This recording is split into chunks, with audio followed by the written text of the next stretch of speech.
Struggling to follow through on those healthy habits? Ever start a healthy habit, get a week into it, 2 weeks into it, maybe even 3 weeks if you're lucky, a month, and then for some reason it just seems to dwindle and disappear, and before you know it, that healthy habit has disappeared? You are not alone. It happens to all of us. And let's explore why. Because sticking to healthy habits can feel impossible even with our best intentions. My name is Nina. I am a well-being coach. I am here to help you take control of your health and your wellness so that you can live a more vibrant, vital, and just in rhythm life. Because let's be real, you know exactly what it is you need to be doing. You probably even know why you should be doing it. The struggle is making it a regular practice that you are doing on a daily basis. Now, from my business science marketing degree, where we learned all about behavioral science many moons ago, I understood the science of behavioral science. What I struggled with was, why couldn't I implement it in my own day-to-day life? Why couldn't I make that meditation practice a daily thing? Why couldn't I eat healthier? Why couldn't I get to bed earlier? Like, why? And so when I slowly started learning and unpacking and implementing simple strategies to help me build healthy habits, that's when the penny dropped. I'm going to give you 3 strategies that you can do that are going to help you understand why it's not just motivation that you're lacking or struggling with, but that there's actually something a little deeper. Let's get into those. So let's start off. Why do we fail to stick to habits? Even though they're healthy habits, ones that we want to do, ones that we know that are going to be good for us long term, that are going to help with our longevity. Firstly, it's not the lack of motivation. It's how our brains are wired.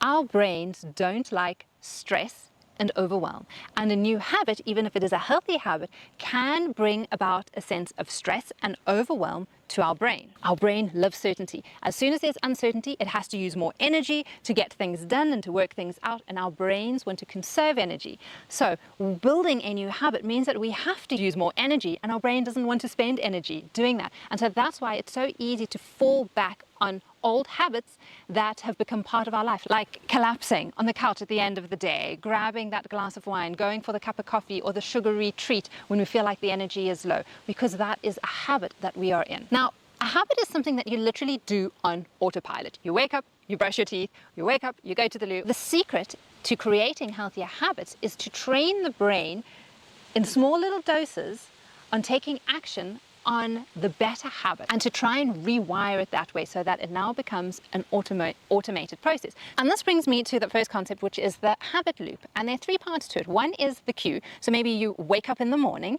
and the second is the actual habit. You get out of bed and you go to the toilet, and the reward is that sense of relief. You feel lighter, and you know you're not going to wet your bed. So those are the 3 parts to the habit loop. There's a cue, there's a trigger, the actual habit, and then there's the reward, feeling a bit better.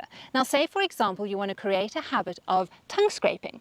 It's an Ayurvedic practice where you, again, scrape your tongue first thing in the morning. And so maybe you're used to brushing your teeth. So maybe what you would do is you'd be like, okay, I'm in front of the mirror, I'm in my bathroom, that is a cue, I've got my toothbrush. You're like, before I put my toothbrush in my mouth, I'm going to grab my tongue scraper, I'm going to tongue scrape 7 times, I'm going to check my tongue, okay, cool, I can see that I've got less less toxins, that is a reward. And now the second reward is I'm going to brush my teeth, so I'm going to have even a fresher breath and feel even better. And so this is how you slowly start to stack more of those habits, those healthier habits that you're wanting to do with something that you are already automatically doing. And before you know it, that new habit has actually become automated and part of your routine. Now, the second part to this is that our brains love routine. Our brains get a little bit stressed out when there's something new happening because it has to overwork and it has to spend energy on something it doesn't want to do. So when we try something new, it activates this fear and stress center within us. And motivation alone isn't kind of like going to do it. You need to rewire your brain. And so one of the practices that I use, especially when it comes to food, is my 7-day clean eating challenge. You can get all the details below. You're welcome to join that. And in this 7-day clean eating challenge, we slowly start to rewire our brain with healthy habits and healthy cues and practices that we can start implementing on a daily basis. And we then practice habit stacking on habits that we are already doing. The number 3 reason why we often fail with following through with healthy habits that we want is that we want to change too much. So if you caught my 10 habits of Ayurveda in the previous video, if you try and implement all of those habits right away, it is just too overwhelming. It is too much to do. We need to take small little steps and do them over time so that we're not overwhelming our whole system or our brain. And this is where you've heard that key saying, consistency is key. When you start doing things consistently over and over again, that is when you realize that you probably have that habit ingrained and automated. And I'm going to give you a bonus one as well. Our brains are geared for instant gratification, and this is why creating healthy habits can be challenging. Most of the healthy habits that we implement are for long term. They are for longevity, which means that if you go and have an earlier lighter dinner today, you're not going to notice an immediate benefit right away, as if you say take in a piece of chocolate or have a coffee and you get that caffeine fix. The benefits are in the future, and because our brains are wired for those dopamine hits, it is very, very difficult and challenging to follow through in the habits, and that's why it is so important to start creating those routines and to habit stack on what you're already doing and understanding cognitively why you're now working on creating those new habits. All right, now that we know why it's hard to stick to habits, what can you actually do? And I'm going to give you 4 simple tips that you can do. Number 1, start really small. Don't make big habit changes, too many habit changes all at once. Just start with one little habit that you want to do. Maybe it's having that mug of hot water first thing in the morning. Maybe it is tongue scraping. Maybe it is dancing to a song while you wait for the kettle to boil. Don't do everything. Just choose one and start small. It doesn't have to be a big thing. Don't overwhelm your brain. Don't stress it out. Keep it super simple. Number 2, really leverage your rewards. Think of what is rewarding to you. If you do really enjoy that cup of tea or the cup of coffee in the morning, say to yourself, okay, while the kettle's boiling, I'm going to go and sit down and meditate for 2 minutes, and then really enjoy your cup of coffee afterwards. Let that be your reward.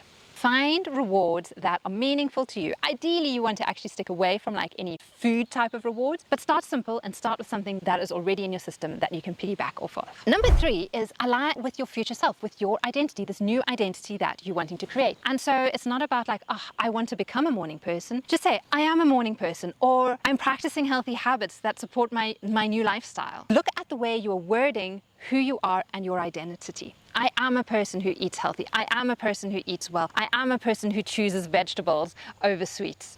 Take the time to listen to that inner dialogue that you've got going and reframe it as often as you can. Finally, probably the most important one is self-compassion. Have self-compassion for yourself. Know that as you work on these habits, that you're going to fail. That's okay. You're going to make mistakes. There are going to be days when it's not going to happen, weeks and months, but get back onto the bandwagon and keep going back. Have compassion. Like with nature, there are rhythms and seasons to everything that we do, and so it is with your habits as well. Realize that sometimes they're going to fall away. Realize that you can step back onto them as quickly as you've fallen off them. All you need to do is have that awareness. So remember, to stick to habits, you don't need more willpower. You just need better systems in place. Start small, habit stack, and have a little compassion for yourself. Now that you know why habits fail, let's focus on how you can actually make them stick a little better and a little faster. I'll teach you how to automate your healthy habits in this next video, which should be here somewhere. And if it's not, it hasn't been released yet, all you need to do is subscribe and hit that notification bell. And as soon as it's out, you'll be able to get that in your inbox. See you soon.